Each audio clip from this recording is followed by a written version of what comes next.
조 바이든 미국 대통령이 최근 미국 군사장비 구매를 위해 대만에 8천만 달러를 지원하는 것에 서명했을 때 중국은 미국이 한 일에 대해 개탄스러운 결정에 반대한다고 밝혔습니다. 관찰자의 입장에서 그리 큰 금액이 아니며 현대식 전투기 한 대를 구입하는 비용보다 적었습니다. 대만은 이미 140억 달러 이상의 미군 장비를 주문한 상태입니다. 8천만 달러가 문제가 될까요? 대만에 대한 군사적 지원에 대한 중국의 기본 대응은 분노이지만 이번에는 뭔가 달랐습니다. 8천만 달러는 대출이 아닙니다. 미국 납세자들로부터 받은 돈입니다. 미국은 40여 년 만에 처음으로 자국 돈을 사용해 공식적으로 인정하지 않는 곳에 무기를 보내고 있습니다. 이것은 해외 군사 금융이라는 프로그램에 따라 이루어지고 있습니다. 작년 러시아가 우크라이나를 침공한 이후 FMF는 키예프에 약 40억 달러의 군사 원조를 보내는 데 사용되었습니다. 이 자금은 아프가니스탄, 이라크, 이스라엘, 이집트 등에 수십억 달러를 더 보내는 데 사용되었습니다. 하지만 지금까지는 유엔이 인정한 국가나 기관에만 제공되었습니다. 대만은 그렇지 않습니다. 미국은 1979년 대만에서 중국으로 외교적 지위를 전환한 후에도 대만 관계법에 따라 대만에 무기를 계속 판매했습니다. 핵심은 대만이 중국의 공격으로부터 스스로를 방어할 수 있을 만큼의 무기를 판매하되 미국과 중국 간의 관계를 불안정하게 만들 정도로 많은 무기를 판매하지 않는 것이었습니다. 수십 년 동안 미국은 이러한 전략적 모호성에 의존하여 중국과 거래하면서도 대만의 가장 확고한 동맹국으로 남아 있었습니다. 그러나 지난 10년 동안 대만 해협을 가로지르는 군사적 균형은 중국에 극적으로 유리하게 기울었습니다. 기존의 공식은 더 이상 유효하지 않습니다. 미국은 정책이 변하지 않았다고 주장하지만 결정적인 면에서 변했습니다. 미 국무부는 FMF가 대만을 인정하는 것을 의미하지 않는다고 빠르게 부인했습니다.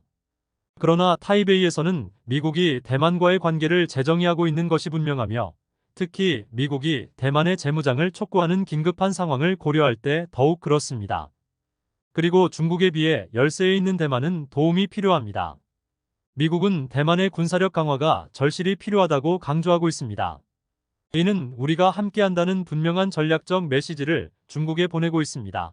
라고 차이잉원 대만 총통 및 미 의회 수뇌부와 긴밀한 관계를 맺고 있는 여당 의원 왕팅위는 말합니다. 그는 8천만 달러는 매우 큰 빙산의 일각에 불과하다며 지난 7월 바이든 대통령이 재량권을 사용해 5억 달러 상당의 군사 서비스와 장비를 대만에 판매하는 것을 승인했다고 언급했습니다. 왕 총통은 대만이 훈련을 위해 2개 대대의 지상군을 미국에 파견할 준비를 하고 있으며 이는 1970년대 이후 처음 있는 일이라고 말했습니다. 그러나 핵심은 돈이며 향후 5년 동안 최대 100억 달러가 될 수 있다고 그는 말합니다. 타이베이에 본사를 둔 싱크탱크인 프로스펙트 재단의 이충라이 대표는 군사장비와 관련된 거래는 최대 10년이 걸릴 수 있다고 말합니다. 하지만 FMF를 통해 미국은 자체 재고에서 직접 무기를 보내고 미국 돈이기 때문에 전체 승인 절차를 거칠 필요가 없습니다. 대만이 훨씬 더 초당적인 지지를 받고 있는 것처럼 보이지만 분열된 의회가 우크라이나에 대한 수십억 달러 상당의 원조를 보류하고 있다는 점을 고려할 때 이는 중요한 문제입니다. 그러나 가자지구의 전쟁은 우크라이나 전쟁과 마찬가지로 대만에 대한 미국의 무기 공급을 압박할 것입니다. 바이든 대통령은 우크라이나와 이스라엘에 대한 전쟁 지원을 모색하고 있으며 여기에는 대만에 대한 더 많은 자금도 포함됩니다. 라이 박사는 제블린과 스팅어 대공 미사일 같은 군대가 빠르게 사용법을 배울 수 있는 매우 효과적인 무기에 대한 교육적인 추측이 가능하다고 말합니다. 우리에게는 그것들이 충분하지 않습니다. 우크라이나에서는 스팅어가 매우 빨리 소진되었고 우크라이나가 스팅어를 사용하는 방식을 보면 현재 보유량의 10배가 필요할 것으로 보입니다. 라고 말했습니다. 오랜 관찰자들의 평가는 단호합니다. 대만은 중국의 공격에 대한 대비가 턱없이 부족하다는 것입니다. 대만 군대는 수백 대의 노후화된 전투 탱크를 보유하고 있지만 현대식 경미사일 시스템은 너무 적습니다. 군대 지휘 구조, 전술, 교리는 반세기 동안 업데이트되지 않았습니다. 많은 최전방 부대는 필요한 인력의 60%만 보유하고 있습니다. 대만의 중국 내 방첩 작전은 존재하지 않는 것으로 알려졌으며 징병 제도도 무너졌습니다. 2013년 대만은 군복무 기간을 1년에서 4개월로 단축했다가 내년부터 다시 12개월로 환원했습니다. 하지만 더 큰 도전이 있습니다. 징병제를 통과한 젊은이들은 징병제를 농담 삼아 여름 캠프라고 부릅니다. 정기적인 훈련은 없었습니다. 라고 최근 졸업생은 말합니다. 2주에 한 번 정도 사격장에 가서 1970년대에 나온 낡은 총을 사용했습니다. 관역을 향해 사격을 하긴 했습니다. 하지만 조준 방법에 대한 적절한 교육이 없었기 때문에 모두가 계속 빗나갔죠. 운동은 전혀 하지 않았습니다. 마지막에 체력 테스트가 있는데 우리는 아무런 준비도 하지 않았습니다. 그는 군 고위 지휘관들이 이 젊은이들을 완전히 무관심하게 바라보고 훈련에 전혀 관심이 없는 시스템을 설명했는데 그 이유 중 하나는 그들이 짧은 기간 동안 그곳에 있을 것이기 때문이라고 말했습니다. 워싱턴에서는 대만이 군대를 개혁하고 재건할 시간이 얼마 남지 않았다는 인식이 강합니다. 그래서 미국도 대만 군대를 재교육하기 시작했습니다. 수십 년 동안 대만의 정치 및 군사 지도자들은 대만을 침공하는 것은 중국이 시도하기에는 너무 어렵고 위험하다는 믿음에 크게 의지해 왔습니다. 영국과 마찬가지로 대만은 육군을 희생하면서 해군과 공군에 우선순위를 두었습니다. 대만 해협에서 교전하여 해변에서 전멸시키는 것이 목표였습니다. 그래서 우리는 공군과 해상 방어에 많은 자원을 투입했습니다. 라고 라이 박사는 말합니다. 하지만 현재 중국은 세계 최대 규모의 해군과 훨씬 우월한 공군을 보유하고 있습니다. 작년에 한 싱크탱크에서 실시한 워게임 훈련에 따르면 중국과 충돌할 경우 대만의 해군과 공군은 전투 첫 96시간 내에 전멸할 것으로 나타났습니다. 미국의 강력한 압력에 따라 대만은 중국이 정복하기 매우 어렵게 만드는 대만 요새 전략으로 전환하고 있습니다. 지상군, 보병, 포병으로 초점을 전환하여 해변의 침략을 격퇴하고 필요한 경우 마을과 도시, 그리고 섬의 정글로 뒤덮인 산 깊은 곳에 있는 기지에서 인민해방군과 싸울 것입니다. 하지만 이로 인해 대만을 방어해야 할 책임이 다시 낙후된 군대에 돌아갔습니다. 1979년 미국이 관계를 단절한 후 우리 군대는 거의 완전한 고립을 경험했습니다. 그래서 베트남 전쟁 당시에 미군 교리에 갇혀 있습니다. 라고 라이 박사는 말합니다.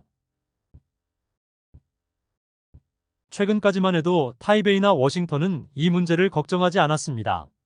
1990년대와 2000년대 내내 대만과 미국 기업들은 중국 전역에 공장을 건설했습니다. 중국은 세계무역기구 가입을 위해 로비를 벌였고 실제로 가입했습니다. 세계는 중국 경제를 포용했고 미국은 무역과 투자가 대만 해협의 평화를 보장할 것이라고 생각했습니다. 그러나 시진핑의 부상과 그의 민족주의, 그리고 러시아의 우크라이나 침공으로 이러한 위안이 되는 가정은 무너졌습니다. 대만이 우크라이나 침공으로부터 얻은 교훈은 충격적이었습니다. 포병이 전장을 지배하고 있는데 포병은 연사 속도가 빠르고 정확도가 무서울 정도로 높습니다. 우크라이나 병사들은 포탄 한 발을 발사하면 몇 분 안에 러시아의 대응 포격이 진지에 쏟아진다는 사실을 깨달았습니다. 하지만 대만의 포병 부대 중 상당수는 베트남 전쟁 또는 2차 세계대전 당시의 포를 갖추고 있습니다. 이 포들은 수동으로 장전하고 이동이 어렵고 느립니다. 가만히 앉아서 당할 수밖에 없습니다. 대만의 취약성 때문에 미국이 행동에 나서야 합니다. 대만 지상군이 미국에 파견되어 훈련을 받고 미국 훈련병들이 타이베이에 와서 대만의 해병대 및 특수부대와 함께 훈련하는 이유도 여기에 있습니다. 그러나 타이베이 국방안보연구소의 연구원인 윌리엄 청은 대만은 여전히 혼자서 중국을 억제할 수 없다고 말합니다. 이것이 우크라이나 전쟁에서 얻은 또 다른 교훈입니다. 국제사회는 대만이 중요한지 여부를 결정해야 합니다. G7이나 나토가 대만이 자국의 이익을 위해 중요하다고 생각한다면 대만 상황을 국제화해야 합니다. 그래야 중국이 대가에 대해 다시 생각하게 될 것이기 때문입니다. 라고 그는 말합니다. 정 박사는 중국의 행동이 자신도 모르게 대만이 그렇게 하도록 돕고 있다고 말합니다. 중국은 남중국해와 동중국해에서 팽창주의적인 모습을 보이고 있습니다. 그 결과는 현재 군사 예산을 2배로 늘리고 있는 일본에서도 확인할 수 있습니다.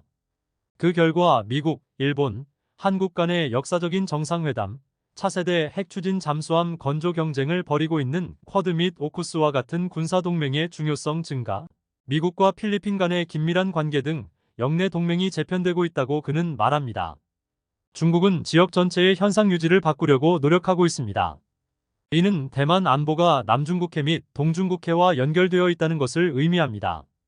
이는 우리가 더 이상 고립되어 있지 않다는 것을 의미합니다. 라고 그는 말합니다.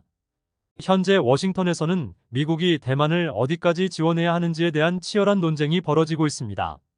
오랫동안 중국을 지켜본 많은 사람들은 미국의 공개적인 약속이 중국을 억제하기보다는 자극할 것이라고 말합니다. 그러나 워싱턴은 대만이 혼자서 스스로를 방어할 수 없다는 것도 알고 있습니다. 한 오랜 중국 감시자는 이렇게 말했습니다. 우리는 전략적 모호성의 전체 문제에 대해 침묵을 지키면서 대만을 무장시켜야 합니다. 세계 경제 소식을 빠르게 전해드립니다.